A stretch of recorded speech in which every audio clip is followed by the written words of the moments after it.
there were some crazy times in some of our shows. You never knew if there was a guitar flying across the room or what was going on. But Missouri musicians, then and now. Andy Wickham is here.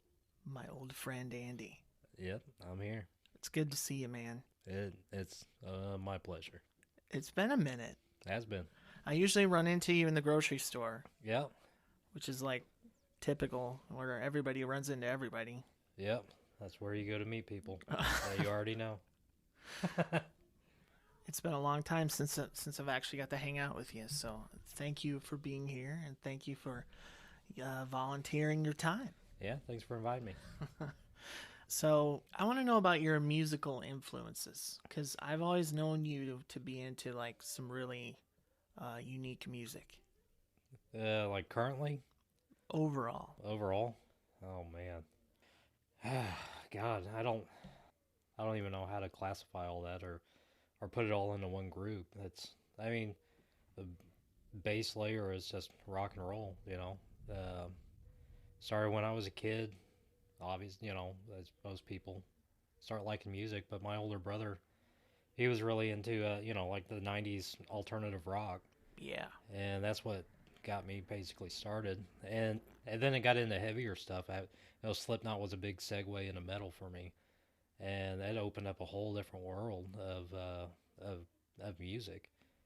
And it went. Metal's always going to be basically the base now.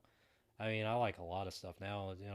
There's a lot of pop that I listen to it's pretty decent. I'll still listen to a lot of metal.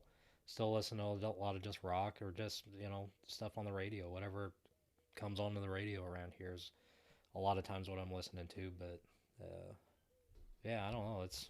I have a wide variety of music that I like, I guess. But I'm really bad with genres. yeah, everything's kind of all the same now, and all those little genres that popped up.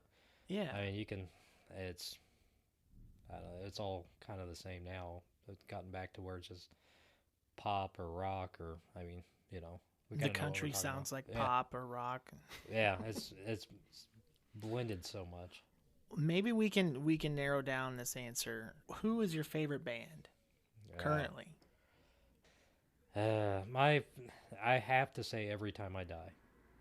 Every Time I Die has been a favorite of mine for years, and it's just been constant. And they're always fun to watch. But then they kind of went crazy. They're not a band now, but and the last album or two I wasn't real crazy about. But I don't know. It's kind of unfortunate to see the downfall because I had been a big fan of them for years. But I would. Those are my go-to. Anytime I want to just listen to something that's just awesome, I just put in Every Time I Die, and it fixes that cure for me. Dude, I really need to check them out. 'Cause I know you've been into them for a while, but Yeah. it always slips my mind. I always go back to the same stuff over and over again. Yeah, so I started listening to them back, when the scene days. Remember those, like, where I don't, music was just different, and people were different about expressing themselves through uh, the music they liked. And Every Time I Die was on like a sampler CD or something I put in and listened to it, and I wasn't really a big fan at first. And then I started watching. They had these music video sampler DVDs basically, and Every Time I Die was on one of them. And listened to it a few times, liked them a little bit better, but wasn't still caught on them. Then I saw them at Warped Tour. Didn't really know their music because I hadn't really listened to a lot of them. And then that Warped Tour, I don't even remember what year that was, but that flipped a switch for me. Just seeing them at Warped Tour, and then suddenly I realized what they were, and started listening to their new albums, like over the years that had come out, and it was every single one, like you could tell, was Every Time I Die, but it just had a different vibe to it, and they were all awesome. So they were more For the of a most part. unique band at that time.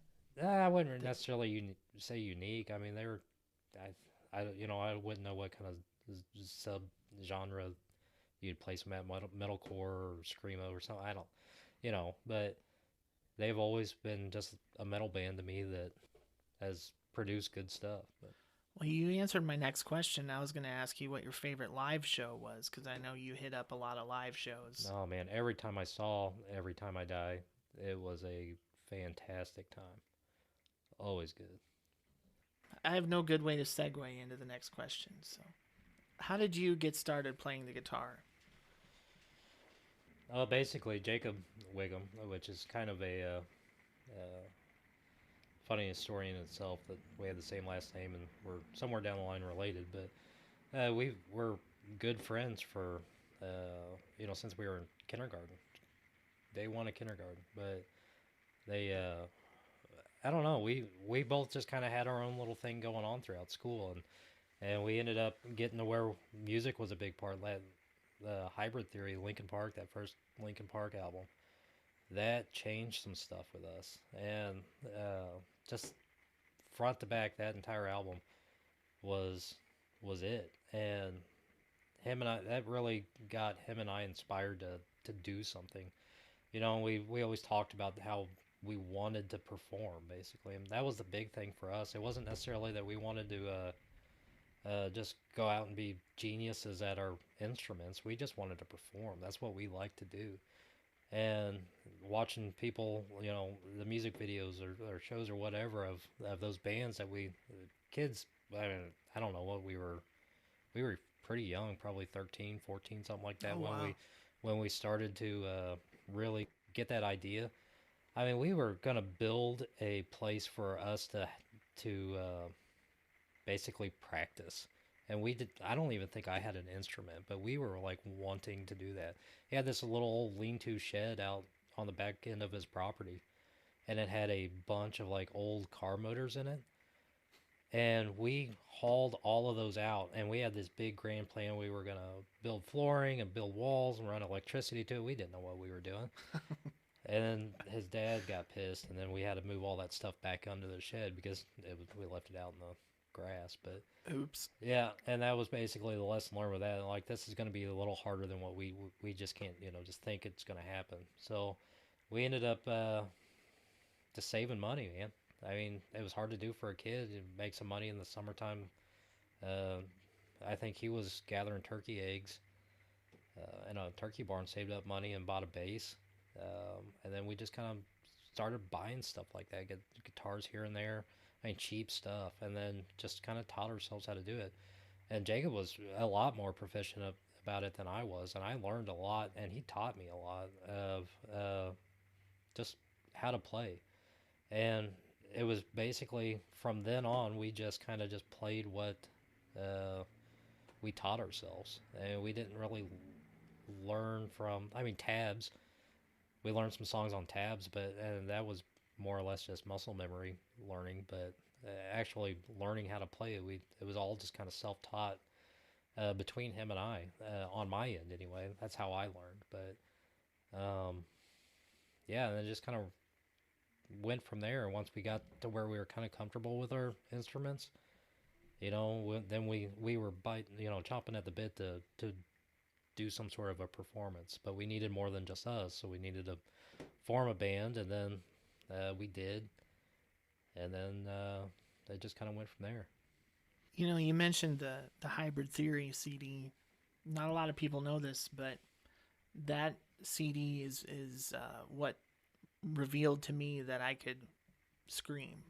Yeah. Because I was riding in the car with one of my buddies, and he put in the CD, and it was One Step Closer. Yeah, oh yeah. And it was like the shut up when I'm talking to you part. Right. And I just let it out in the car. And he was like, holy crap, man, that was awesome. Yeah. And that kind of revealed, that was in me. So, Jake mentioned that was a very important CD in his life too. Yeah, man, that like I said, that album changed some stuff. But yeah, I didn't realize it was so influential. It was, looking back. If I could pinpoint one album that changed the most for me, it would have to be it. Wow. It came out at a pivotal time in my life too, and it was just came out. It was just good. So how did you guys go about forming a band like at such a young age and like minimal gear, How did you do it? Yeah, minimal knowledge. Like we still didn't know what we were doing. Looking back, we wanted that was basically a hobby.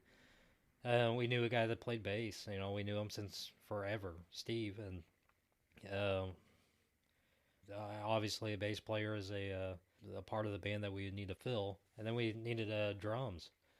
So we just kind of picked people that we knew and asked them if they'd be interested in doing something like that with us, and it was somewhat serious, not really. We were having fun. We were high school kids, but and it just kind of went from there, and then we got together and just kind of learned how to play a song together, essentially. And I think on Jake's, he had mentioned a dual connector and a tiny little amp, and I remember those days.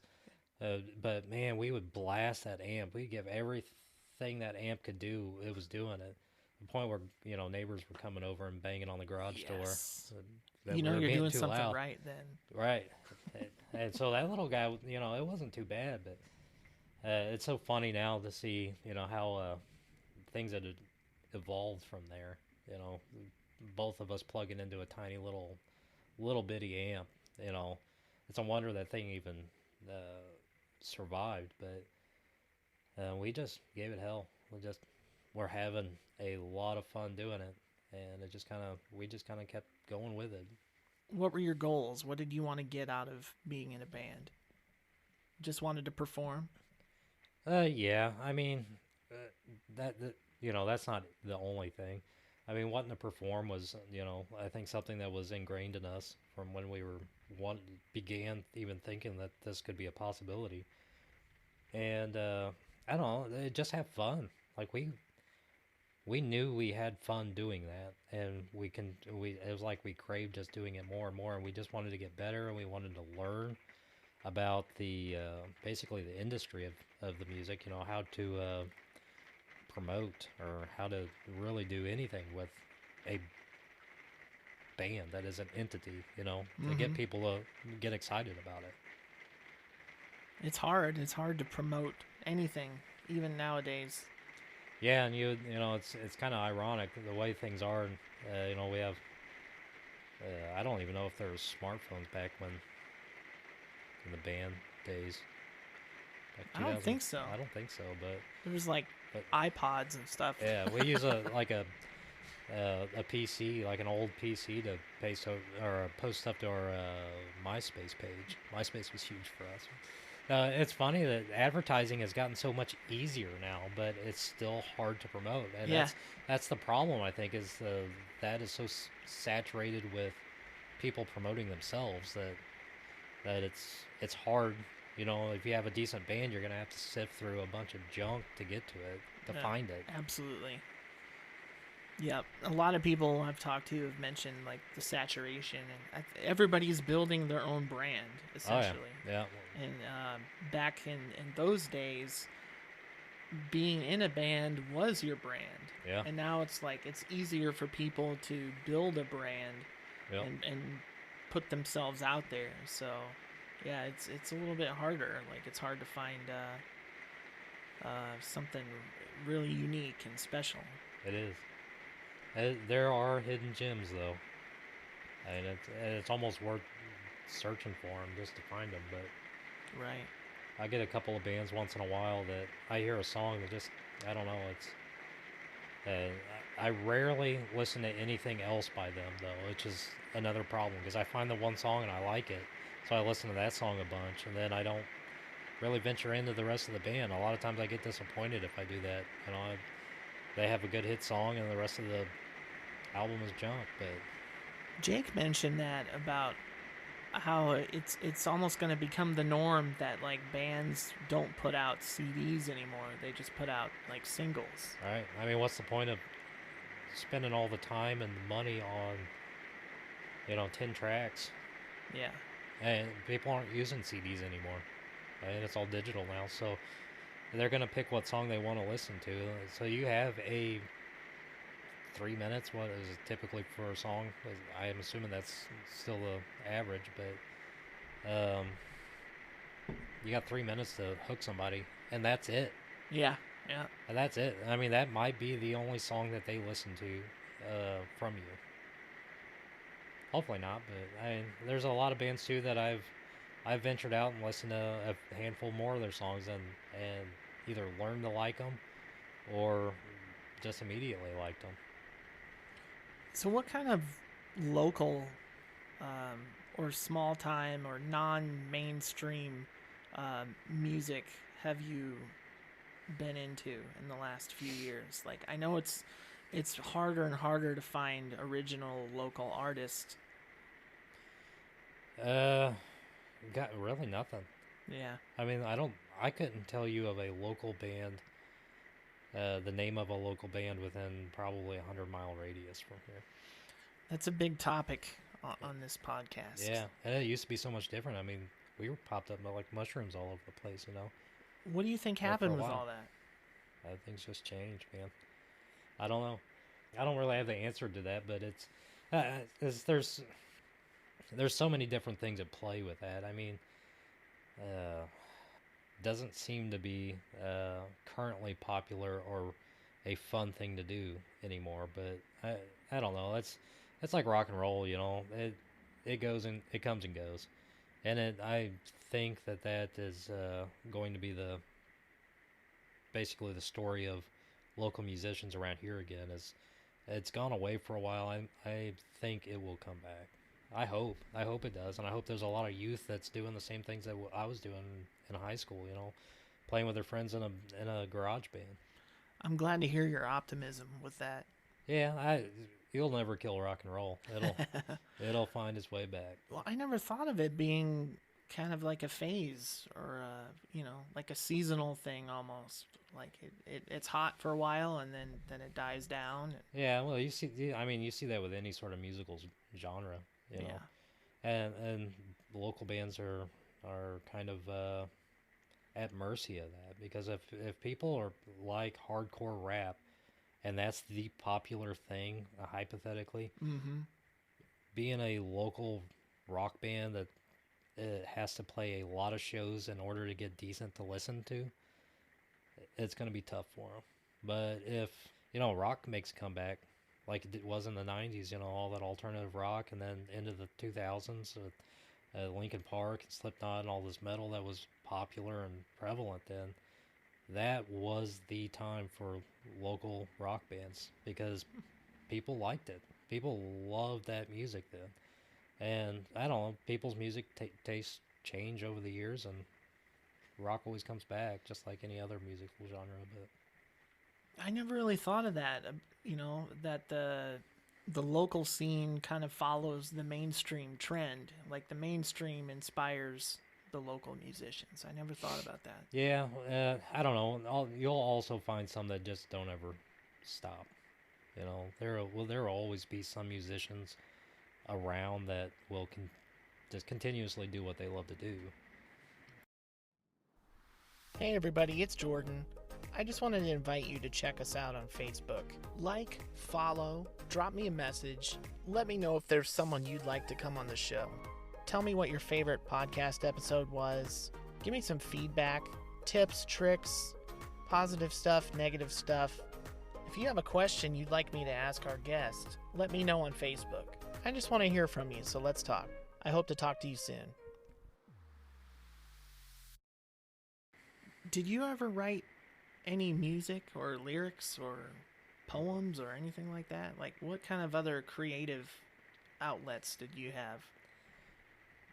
Writing was, not writing music. I can't read music, I look at sheet music, I don't know what I'm looking at, but writing words, basically, lyrics for songs, or a lot of poems, a lot of, I used to, especially when I was younger and in the band, I was always writing something down. Something would pop up in my head, I'd write it down. And I think Jacob and we had this folder. He'll know what I'm talking about.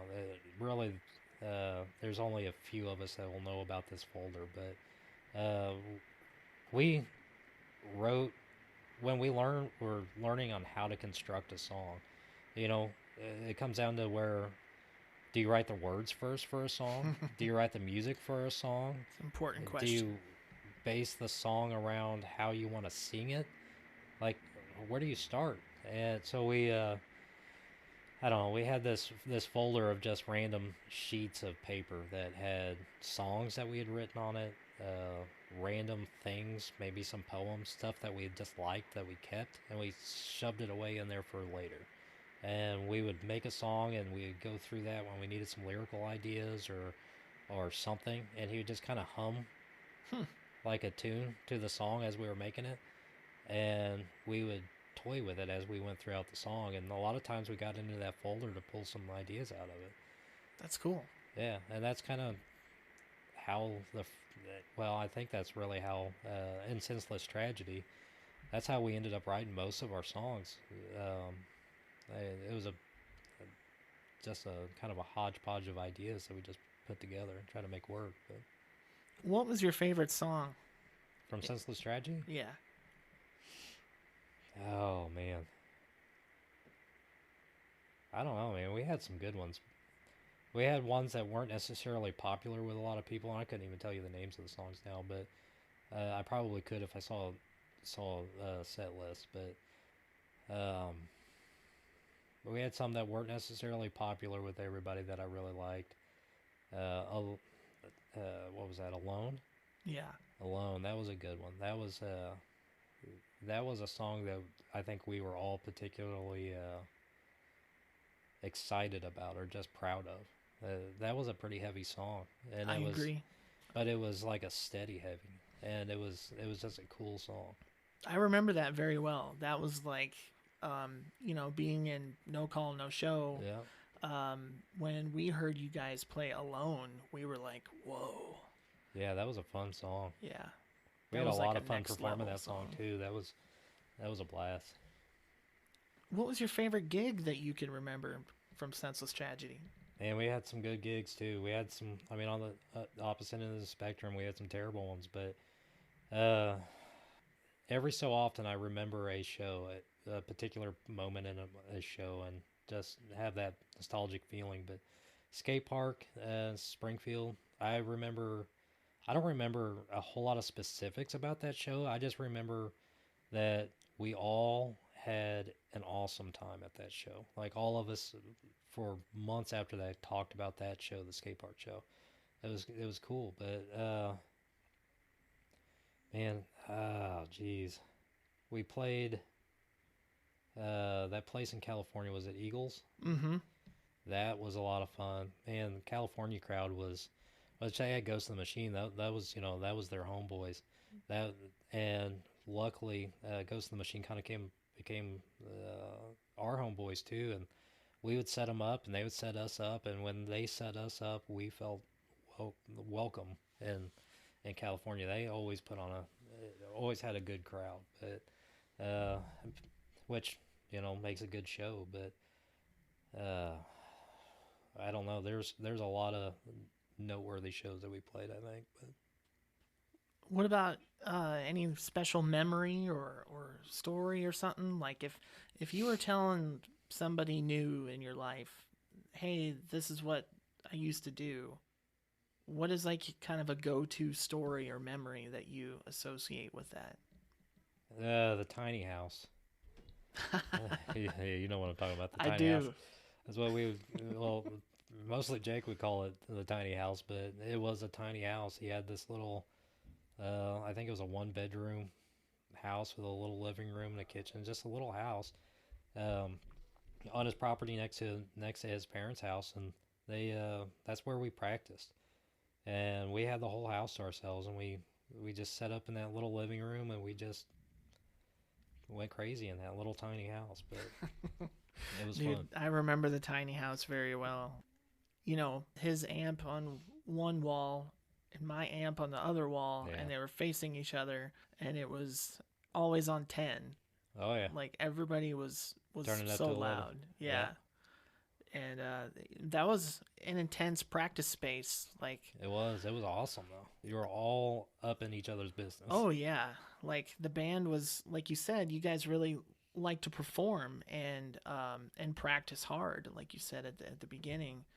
and being in such an environment, it was intense and it was heavy and serious and aggressive. And I remember to this day, after one of the first practices that I took part in, lying on my back on the floor looking at the ceiling, being exhausted. Oh, yeah. We've all been there several times.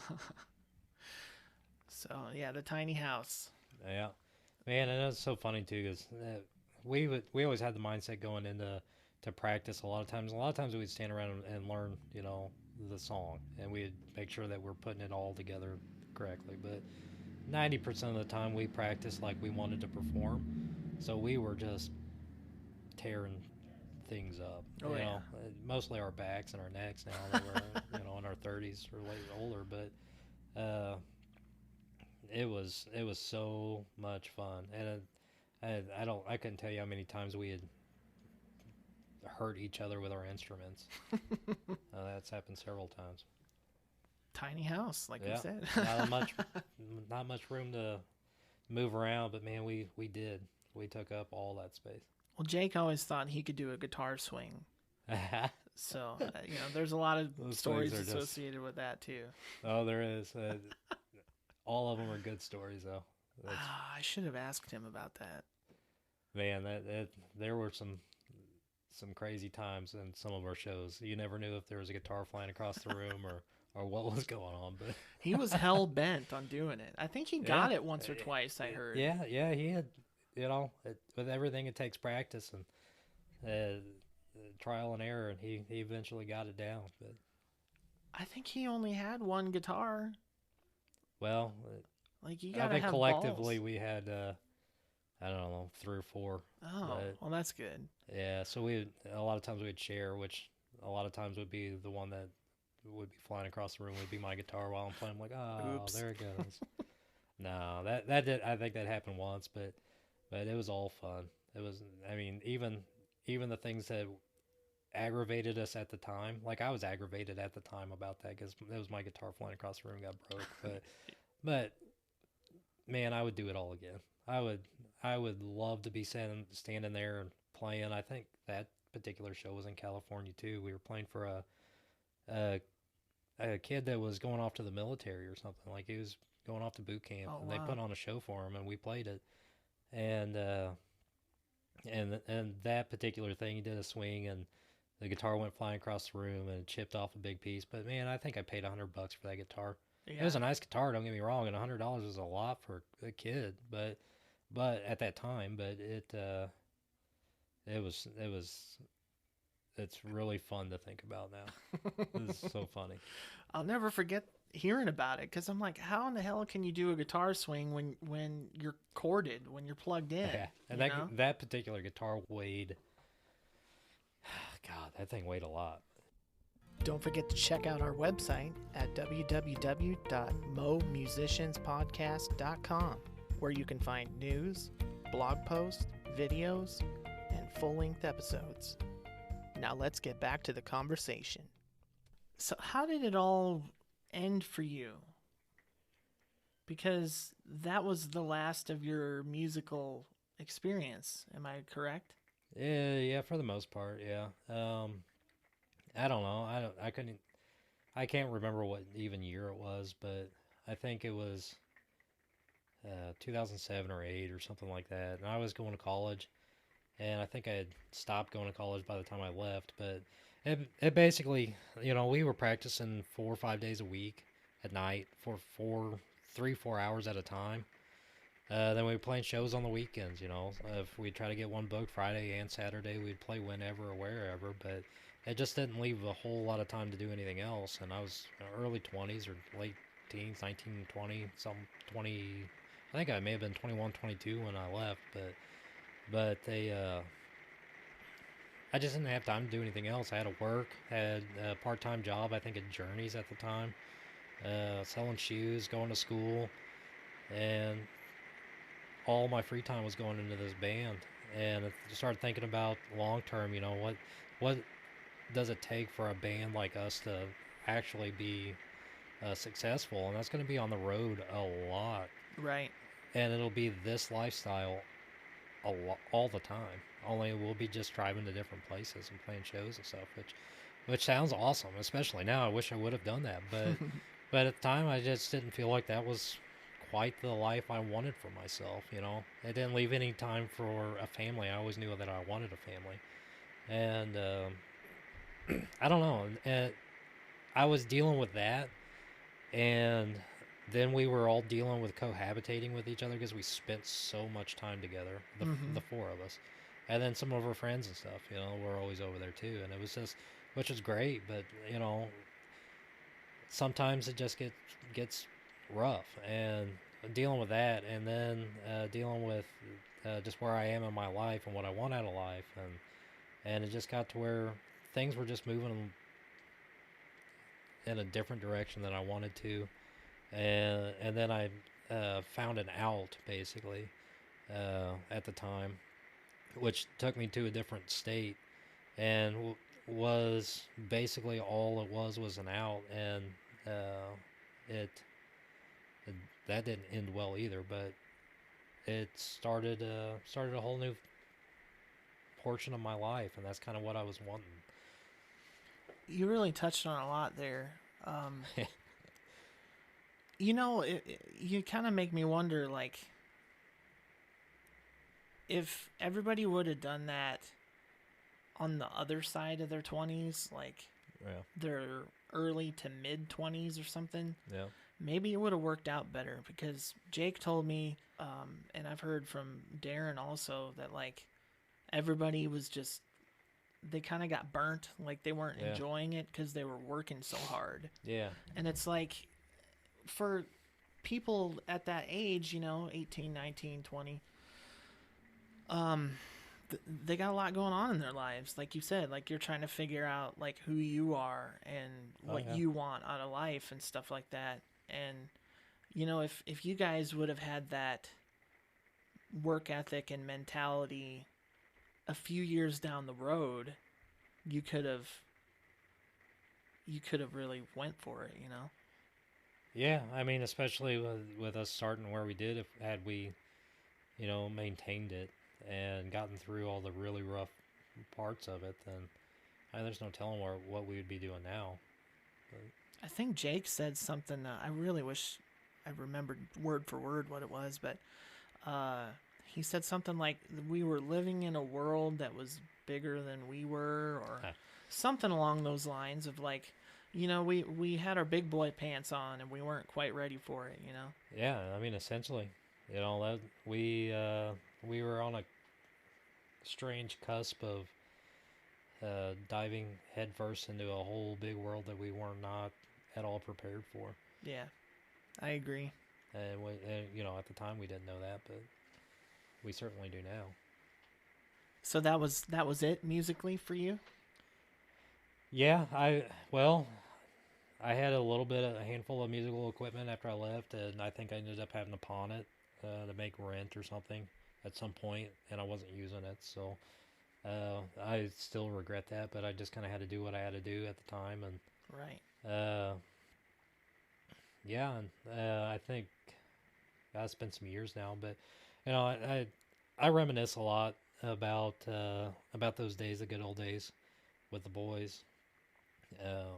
I reminisce a lot about it with my wife, and occasionally she'll surprise me. One year she bought me a guitar, and I guess she knew that I was just missing it, And I played with it for a brief while and put it in my closet, and that's where it still is. But recently, I wanted to get an electronic drum set. I wanted an actual like full kit, just to learn how to play the drums, just to play the drums again. Yeah. And but we have little ones. I didn't want to be banging on those things in the middle of the night, waking up the kids. But so I opted for an electronic drum set because I remember Jacob and we would go to I think this was back when Best Buy still had electronic drum kits that you could play with, but we'd go there and just have a blast on those things. And so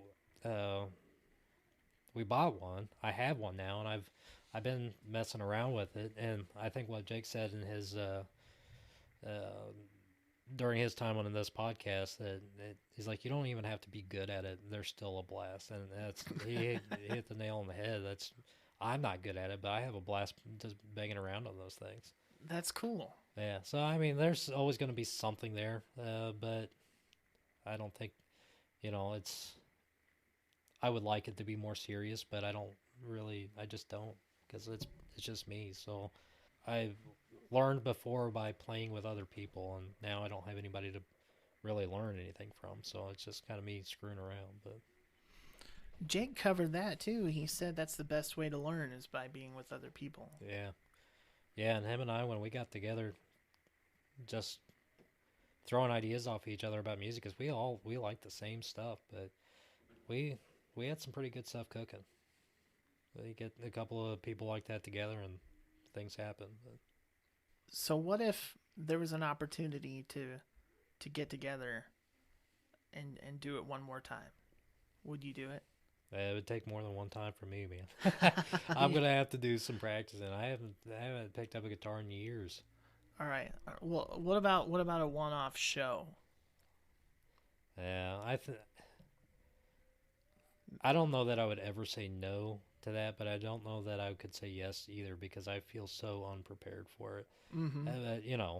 If I change that, then absolutely, because I think that all of us probably feels at least similarly that we all look back on that, we all miss it, we all want to do that, we all wish we could do that now. Especially now that I have kids, I want my kids to be able to see that dad doing something cool like that. But what they see now is pictures, and they're curious about it. I don't know what to tell them, but and I don't know. It would just be a lot of fun. I would have a lot of fun doing it again. I think so too. There would obviously be some hurdles to overcome with Oh yeah, gear and people just time. being out of shape and time. Time is yeah, hard to come by now. absolutely. But I think step one is just finding out if people are willing, Yeah. and we'll see. I'll put you down as a probably. Well, the way I see it, hopefully when the music climate changes around here back to what it was like before, hopefully we're you and people like you and me and the ones that were back then, hopefully we'll be prepared for it when it comes back around. We can kind of rule it. That would be fun. Man, that would be a ton of fun. I'm not going to discount it. I think something like that could happen in our lifetime, but I'd like to. Do you think maybe a reunion show could spark some interest? It's possible, yeah. Absolutely possible. The thing about that is it's got to be good Yeah. if it happens. They can't go out there looking like a bunch of clowns, They're like, what are these guys doing? The midlife crisis show. Yeah, here we are with our dad bods and our New Balance shoes or whatever. What are those? Hey, take I it know. easy. I'll wear them. I'll wear them all day. Well, Andy, it's been fun, man. I'm really glad I got to talk to you, and we'll do this again soon. I hope so. Take care. See ya.